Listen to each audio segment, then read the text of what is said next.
मैं महिला cooperative society की सचिव हूँ। ये गढ़ कलेवा जो आज इसका शुभारम्भ किया, कैसा महसूस हो रहा है आपको? बहुत ही अच्छा लग रहा है क्योंकि हमारे यानी छत्तीसगढ़ सरकार बोल रहे हैं कि यानी गढ़ कलेवा हर जिला में खोलने का है, तो उसका अवसर हमें प्राप्त हुआ है। इसलिए हम सारे सदस्य, हम लोग सब 26 सदस्य हैं और सब के सब एक पारी बांध दिए हैं। उसके हिसाब से आज हम लोग उसके हिसाब से उद्घाटन किए, जिसमें सारे विभाग के अधिकारी, कर्मचारी और पत्रकार बंधु और पुलिसकर्मी से लेकर के आम जनता भी आज हमारे इस कार्यक्रम में उपस्थित होकर के हमारे जो गढ़ कलेवा है उसको अच्छा से खरीदी। हम लोगों ने एक चीला बनाए हैं, पान रोटी बनाए हैं, ठेठरी बनाए हैं और चपटी वाला बड़ा बनाए हैं, अरसा बनाए हैं और खुरमी बनाए हैं और गुजिया बनाए हैं और कटवा रोटी बनाए हैं और चावल का चौसेला बनाए हैं। सबका हम 20 रुपया प्लेट रखे हैं और उसमें नग के हिसाब से दे रहे हैं। हम लोग कुल 26 लोग, हम लोग चारमा ब्लॉक के अलग अलग गांव से हैं और हम करीब 26 गांव से ही जुड़े हुए हैं। बहुत ही अच्छा लगा, यहाँ के सारे निवासी यहाँ पे उपस्थित होकर के हमारे होटल में आकर के बहुत खरीदारी किए और यहाँ के अधिकारी और कर्मचारी हमारा हौसला बुलंद किए।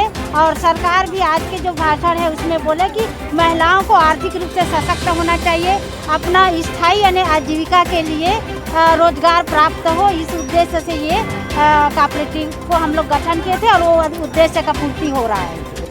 आज का दिन बहुत ही ऐतिहासिक है। आज स्वतंत्रता दिवस की बेला है और इसी घड़ी में ये गढ़ कलेवा का उद्घाटन करने आए हैं।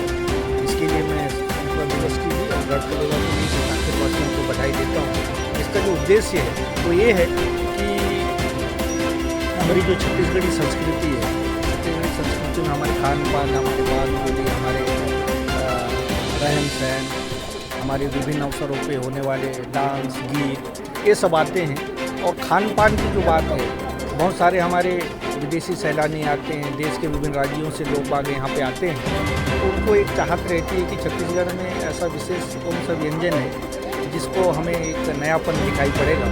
तो इसी को ध्यान में रखते हुए आज ही पूरे जिलों में गढ़ कलेवा नामक एक रेस्टोरेंट कह सकते हैं, इसको खोला गया है ताकि जो भी हमारे लोग हैं वहाँ आके एक ही जगह पर जितने भी छत्तीसगढ़ में विभिन्न अवसरों पर बनाए जाने वाले व्यंजन हैं उसका लुत्फ उठा सकें। और ये जो कोशिश है कि छत्तीसगढ़ी संस्कृति को बचाने का, ये विभिन्न माध्यमों से में से एक माध्यम ये व्यंजनों को भी संरक्षित और उसको और इस तरह से पॉपुलराइज करके इसकी व्यवस्था करें। दूसरा, इससे एक रोजगार भी सृजन हो रहा है। अभी यहाँ देखेंगे कि कम से कम 20-25 महिलाएं स्वसहायता समूह बना के काम कर रही हैं और जैसे जैसे इसका विस्तार होगा इसमें और ज़्यादा लोग जुड़ेंगे तो एक रोजगार भी इससे मिलेगा। और दूसरा, पूरे शहर वालों को, बाकी जो यहाँ आने वाले लोगों को एक छत्तीसगढ़ी व्यंजन का भी लुत्फ उठाने का अवसर। गढ़ कलेवा का जो शुभारंभ हुआ है वह सरकार की महत्वाकांक्षी योजना है। इसके माध्यम से छत्तीसगढ़ के प्रत्येक जिला मुख्यालयों में छत्तीसगढ़ व्यंजनों की बिक्री और स्वसहायता समूह के जो सदस्य हैं उनको स्वरोजगार से जोड़ना है। व्यंजन है चीला रोटी, हरा, बफौरी, बरा, गुजिया, जो छत्तीसगढ़ में बनते हैं और इसकी महक पूरे देश में होनी चाहिए। मुख्यमंत्री जी का ने प्रयास किया है कि हर जिला मुख्यालय में ये रहे और आने वाले समय में ऐसा अवसर आएगा कि देश में इसकी विशिष्ट पहचान बनेगी।